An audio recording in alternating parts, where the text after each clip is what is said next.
오늘은 의의 전염이라는 제목으로 하나님 말씀 증거하겠습니다. 지금은 팬데믹의 시대입니다. 이제는 코로나라는 말만 들어도 지겨울 정도로 전염병이 너무나 우리 주변에 많이 퍼져 있습니다. 뉴스만 틀면 코로나 이야기, 뉴스만 틀면 전염병 이야기, 항상 이것을 접하고 있는 그런 상황입니다. 세계사 시간에만 들었던 소설 같은 그런 흑사병, 그런 소설 같은 이야기가 세상을 휩쓸었고 우리가 그것을 몸으로 겪고 있습니다. 그렇게 전염병이 시작된 지 벌써 2년이 지났습니다. 이것이 병이라는 것도 무서운데 왜 전염이 돼가지고 우리를 이렇게 힘들게 만드는지 정말 모르겠습니다. 왜 우리의 일상을 이렇게 무너뜨리고 왜 우리를 이렇게 괴롭히는지 정말 모르겠습니다. 이제는 빨리 끝나기만을 바랄 뿐입니다. 그런데 지금 이 상황이, 이 코로나 상황, 이 팬데믹 상황이 정말 이례적이고 정말 특이하고 특별한 상황인 것만은 분명합니다. 그러나 우리가 기억해야 할 것이 한 가지 있는데요. 시대를 막론하고 언제든지 나쁜 것은 항상 빠르게 퍼져나가서 정착하고 좋은 것은 잘 퍼져나가지 않고 퍼져나간다고 하더라도 잘 정착되지 않는 것을 우리는 역사를 통해 보았습니다. 코로나, 전염병, 흑사병 이런 것들 뿐만이 아니라 나쁜 것은 항상 잘 퍼져나갑니다. 좋은 것은 잘 퍼져나가지 않습니다. 예를 들면 나쁜 소문은 발도 없는데 어떻게 그렇게 퍼져나가는지 모릅니다. 특히 지금과 같은 인터넷이 잘 발달된 시대에는요, 가짜 뉴스, 거짓 뉴스가 한번 퍼지면 그것을 다시는 주워 담을 수 없습니다. 정정 기사를 내고 그것이 잘못됐다고 사과를 한들 이미 많은 사람들이 그 기사를 접하고 그 소식들을 접하면 그냥 그렇게 믿어버립니다. 이렇게 나쁜 소식도 빨리 전파됩니다. 나쁜 문화도 마찬가지입니다. 어떤 공동체나 어떤 그룹에 나쁜 문화가 한번 들어가면요, 그 문화가 어찌나 그렇게 빨리 전파가 되는지 그 무리를, 그 공동체를 순식간에 물들여 버립니다. 그리고 그 공동체에 그 문화가 정착하여서 그 나쁜 문화가 계속해서 대물림되고 나중에 큰일이 한번 터져야만 그 문화가 그나마 좀 뿌리 뽑히는 그런 일들을 우린 보게 됩니다.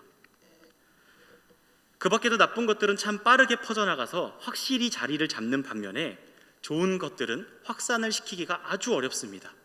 혹시라도 확산을 시킨다 하더라도 그것이 정착하기는 거의 불가능에 가깝습니다. 잠깐 반짝 유행을 할지는 모르나 좋은 것들은 잘 정착되기가 어렵습니다. 흔히 드는 예로 과일 상자 예가 있습니다. 과일 상자, 귤 상자가 하나 있다고 한번 해봅시다. 그 상자 안에 수백 개의 귤이 들어있습니다. 근데 그 안에 두세 개의 귤이 썩어 있는 겁니다. 그러면 그 귤 때문에 다른 귤들이 좀 더 빨리 썩습니다. 그런데 우리는 한 번도 수많은 깨끗한 귤들로 인해 이 썩은 귤 세 개가 감동을 받아서 깨끗해졌다는 이야기는 들어본 적이 없습니다. 모두 그 썩은 귤 때문에 많은 귤들이 더러워지고 썩지 깨끗한 귤 때문에 썩은 귤이 깨끗해지지는 않는 것입니다. 세상도 이와 같습니다. 성경에서도 이러한 개념을 아주 중요하게 다룹니다. 레위기 율법을 보면 이스라엘 백성들이 부정하게 되는 일들이 일어납니다. 그런 경우들을 설명해 놓았는데 우선 레위기 11장을 보면 정한 짐승과 부정한 짐승을 나열합니다. 정한 짐승과 부정한 짐승의 목록이 쭉 나오는데 여기서 부정한 짐승을 만지거나 부정한 짐승을 먹는 사람은 부정해집니다. 이게 부정해지는 한 가지 일이고요. 무엇이든지 시체에 닿으면, 그것이 물건이든 사람이든 시체에 닿으면 부정해집니다.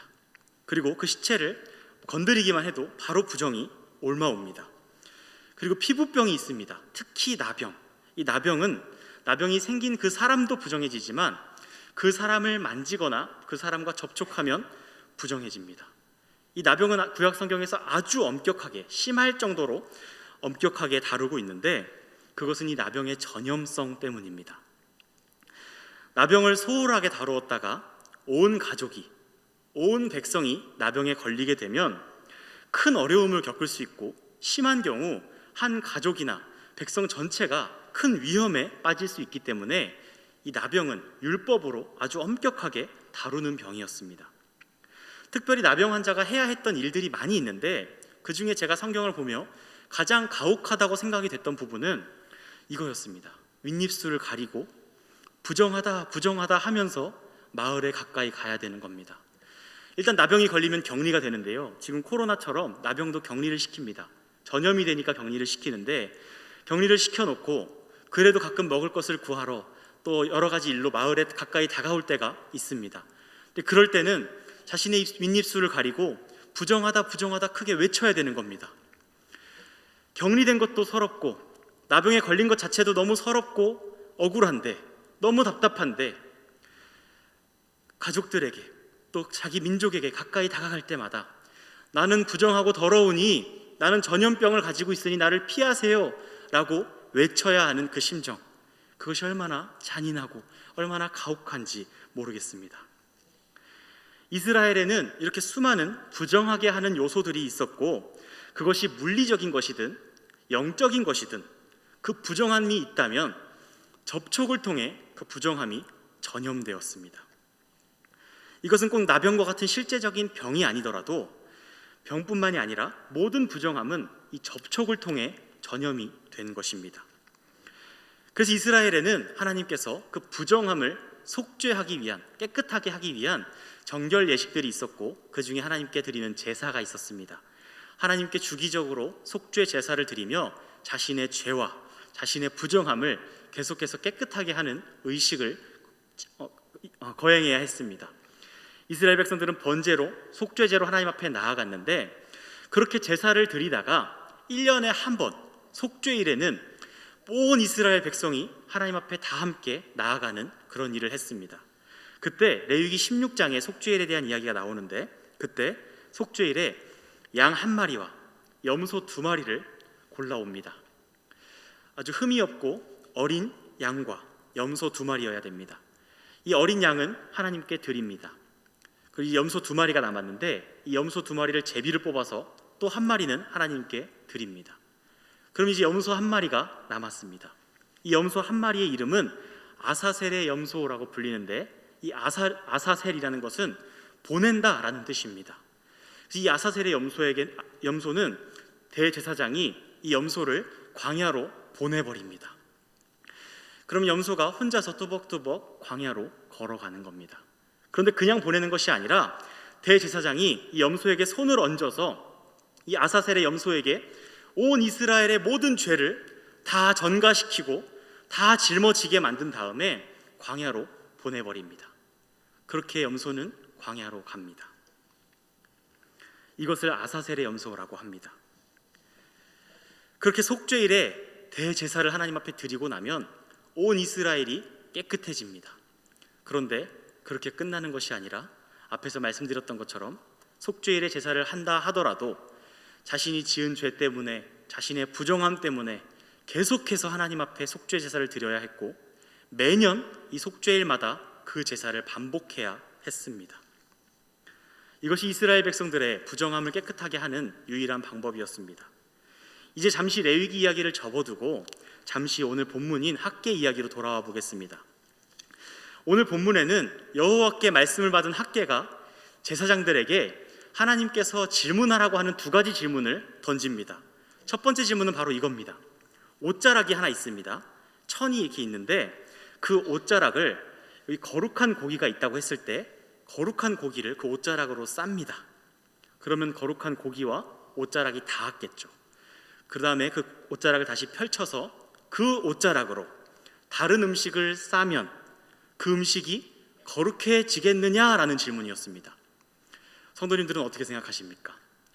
거룩한 고기를 싼 옷자락입니다. 그 옷자락으로 어떤 음식을 싸면 그 음식이 거룩해질까요? 거룩해지지 않을까요? 제사장들의 답은 거룩해지지 않습니다 였습니다. 아무리 거룩한 고기를 싼 옷자락이라고 하더라도 그 옷자락으로 다른 음식과 다른 고기를 싼들 그 음식이 거룩해지지 않는다는 것이 제사장들의 답이었습니다. 이제 2번째 질문입니다. 2번째 질문은, 그렇다면 어떤 사람이 시체를 만져서 부정해졌다고 했을 때 그 사람이 그 음식들을 만지면 그 음식은 부정해지겠느냐라는 질문입니다. 이에 제사장들은 그렇습니다, 부정해집니다라고 대답합니다. 이 학계의 질문에 대한 제사장들의 답을 정리해 보면 이렇습니다.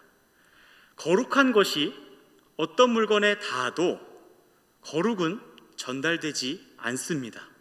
그런데 부정한 것이 어떤 물건에 닿으면 그 부정함은 전달됩니다. 이것이 구약의 율법의 핵심입니다. 그리고 하나님께서는 이스라엘 백성들에게 이 말씀을 주시면서 이스라엘 백성들이 이와 마찬가지다라고 말씀하십니다. 이스라엘 백성들이 겉으로는 거룩한 옷을 입고 있지만 그 속에는 부정함과 악독이 가득하다는 것입니다. 형식적으로는 아주 거룩한 백성인 것처럼 보이고 있지만 그들의 마음에는 하나님 보시기에 부정함과 악이 가득하다고 하나님께서는 이 질문을 통해 말씀하고 계신 것입니다. 부정한 것은 전염된다는 원리에 의해 부정함이 마음속에 있는 이스라엘 백성들은 그들이 손대는 모든 일, 그들이 하는 모든 일도 부정해집니다. 하나님께서는 그것을 너무너무 싫어하셨습니다. 이스라엘 백성들은 이제 포로 상태도 아닙니다. 자유로운 상태가 되었습니다. 무너진 성전도 재건했습니다. 이 얼마나 큰 은혜인지 우리가 학계서 말씀을 통해 계속 나눴습니다. 불가능한 일이 일어난 겁니다. 그렇게 이스라엘 백성들은 하나님의 백성으로서의 모습을 조금씩 갖추어 나가고 있었습니다. 그런데 하나님께서는 그런 것들만 보신 것이 아니라 지금 이스라엘 백성들 마음 속을 들여다보고 계십니다. 그런데 하나님께서 평가하시는 그 이스라엘 백성들의 속은 부정하다는 것입니다. 죄가 있고 악이 있고 아직 하나님을 바라보지 않고 있다는 것입니다. 그래서 그들이 손대는 모든 일은 다 부정하다고 말씀하고 계십니다. 그들이 지금까지 열심히 성전 재건을 해왔습니다. 그들이 열심히 수고하고 헌신하고 자신의 재물을 내어놓고 또 여러 가지 재료들을 모으기 위해서 헌신하고 그렇게 성전을 함께 지었습니다. 그런데 하나님께서는 그들이 손댄 모든 것이 부정하다라고 말씀하고 계신 겁니다. 왜냐하면 그들의 마음속에 부정함이 있었기 때문입니다. 그들이 겉모습이 구원을 받은 하나님의 백성의 모습을 갖추었을지는 모르지만 그들의 속사람까지 구원을 받았는가라고 물었을 때는 아니라는 겁니다.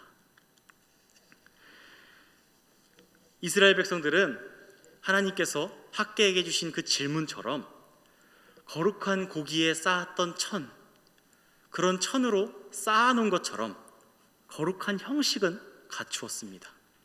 그런데 마치 시체에 닿은 사람처럼 그 속에 부정함이 있어서 거룩해지지는 않고 계속해서 부정해지기만 하는 상태였습니다.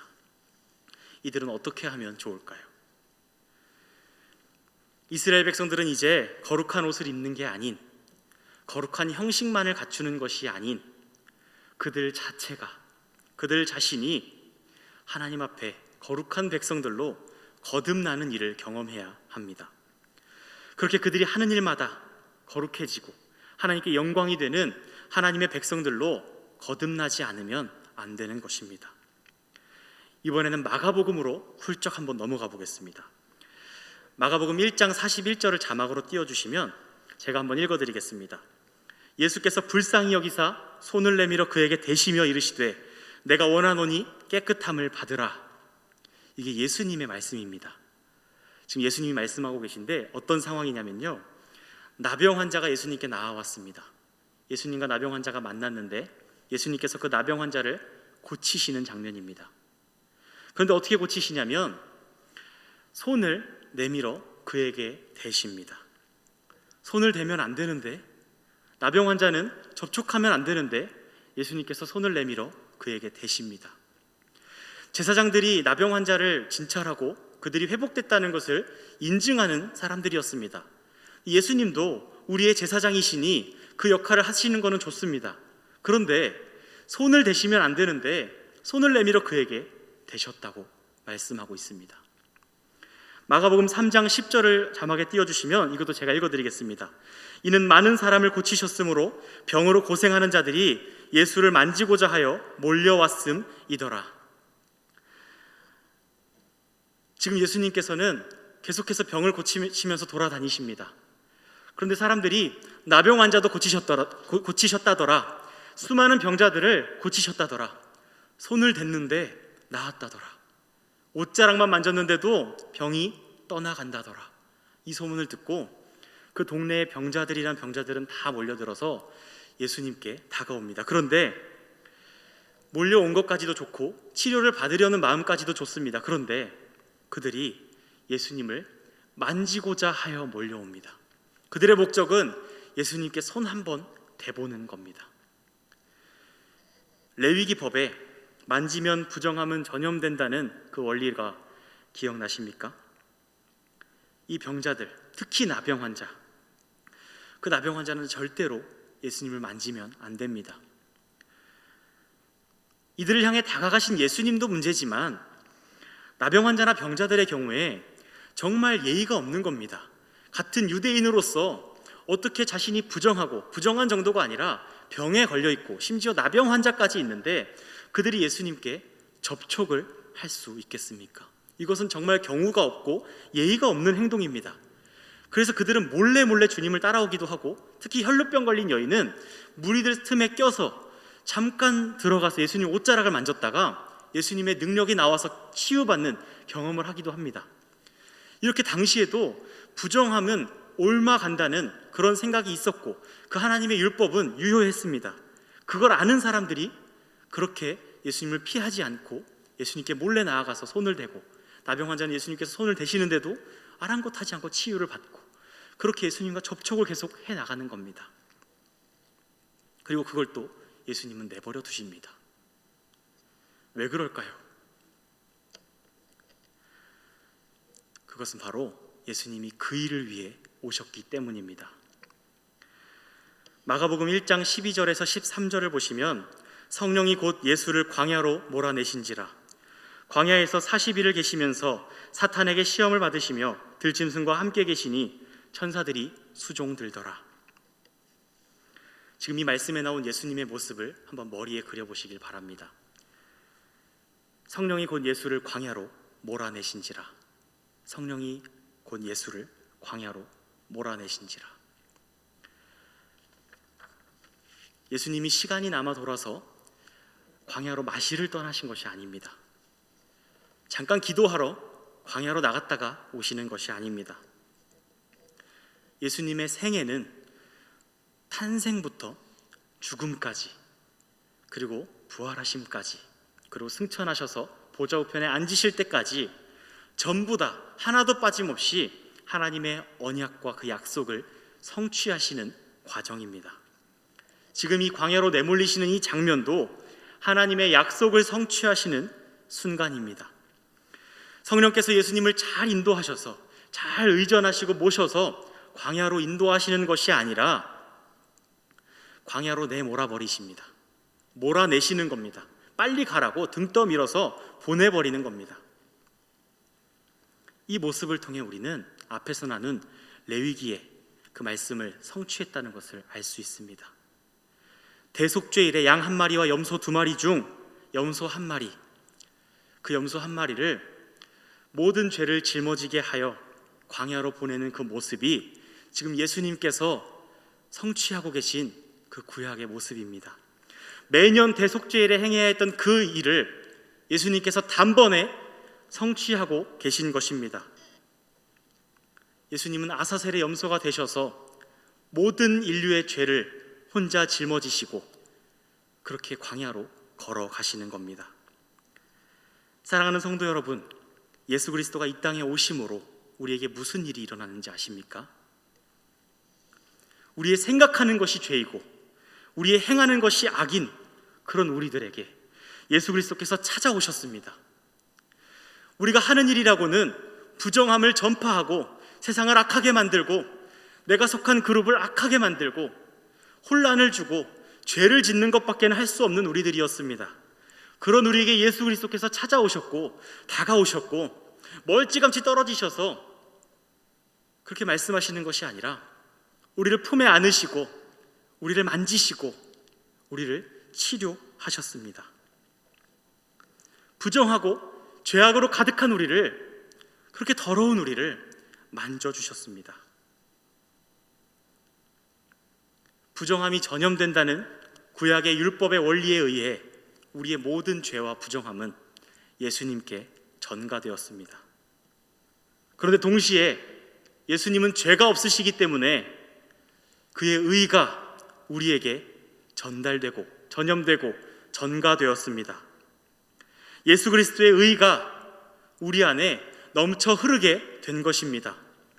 구약의 율법에는 절대 있을 수 없던 일이 사람에게서, 죄인인 사람이 의를 소유하게 되고 그 의를 흘려보내게 되고 손대는 것마다 의로워지고 손대는 것마다 거룩해지는 일이 우리 안에 가능하게 된 것입니다.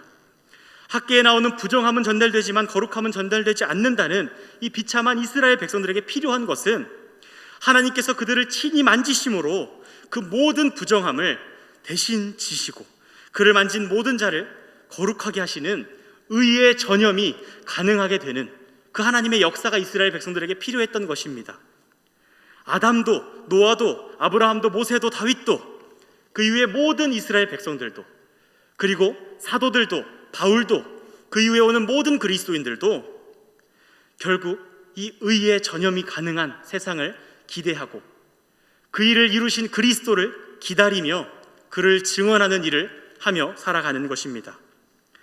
우리는 우리의 부정함을 단번에 깨끗하게 하신 그 예수 그리스도 안에서 깨끗하게 되었고, 이제는 우리가 밟는 모든 땅이, 우리가 하는 모든 일이, 우리가 손대는 모든 사역이, 그것이 교회 안에 있는 봉사든 내가 운영하는 사업이든 내가 다니는 직장이든 학교든 상관없이 우리가 하는 모든 일이 거룩하게 되었습니다.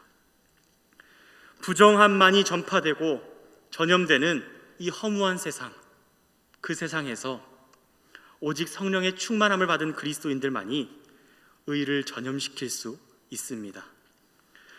코로나의 전염으로, 코로나의 전파로 너무나 힘드시죠? 너무 힘들고 자영업자들은 다 무너져가고 있고 다들 절망 속에 있고 경제적으로 어려움을 겪지 않으신 분들도 코로나 때문에 제대로 움직이지도 못하고 계속해서 이 답답함 가운데 어떤 사람들은 우울증에 걸리고 어떤 사람들은 분노가 생기고 그렇게 힘든 상황 가운데 있습니다. 우리가 예수님을 믿는다고 해서 코로나가 사라지지 않을지는 모릅니다. 그런데 예수님 믿는 사람들이 할 수 있는 것이 있는데 바로 의를 전염시키는 것입니다. 하나님의 말씀대로 그리스도인들이 살아가며 세상의 곳곳에 침투되어서 세상의 곳곳에 파송되어서 우리가 서 있는 그 자리, 우리가 주님께 부르심을 받은 그 자리에서 하나님의 말씀대로 살아가며 이제는 죄인이 아니라, 이제는 부정한 자가 아니라 예수 그리스도의 십자가의 공로로 의롭게 된 사람으로 주의 말씀을 따라 살아가며 세상을 정결하게 하고 부정 가운데 빠져있는, 죄악 가운데 빠져있는 사람들을 건져서 빛 가운데로 나오게 할 수 있는 것입니다. 사랑하는 성도 여러분, 하나님께서는 오늘 학개서를 통해 우리 안에는 거룩함은 조금도 찾아볼 수 없고 부정함만 가득하다고 말씀하십니다. 그래서 그의 아들 예수 그리스도를 우리에게 보내셨습니다. 그가 친히 부정한 우리들을 만지셨고 우리를 피하지 않으시고 우리를 찾아오셔서 우리에게 손대시고 우리를 위하여 십자가에 죽으시고 그가 다시 살아나셨습니다. 이제는 그를 믿는 우리 모두는 우리가 손대는 것마다, 우리가 걸어가는 그 땅마다, 우리가 하는 모든 일마다 거룩하게 하는 하나님의 사업이 되었다는 사실을 기억하시고 찬송하며 기뻐하며 즐거워하며 코로나가 오든 그 어떤 어려움이 찾아오든 우리는 그곳에서 의를 전염시키는 의의 전파자들이 되시기를 예수님의 이름으로 간절히 축원합니다. 기도하겠습니다.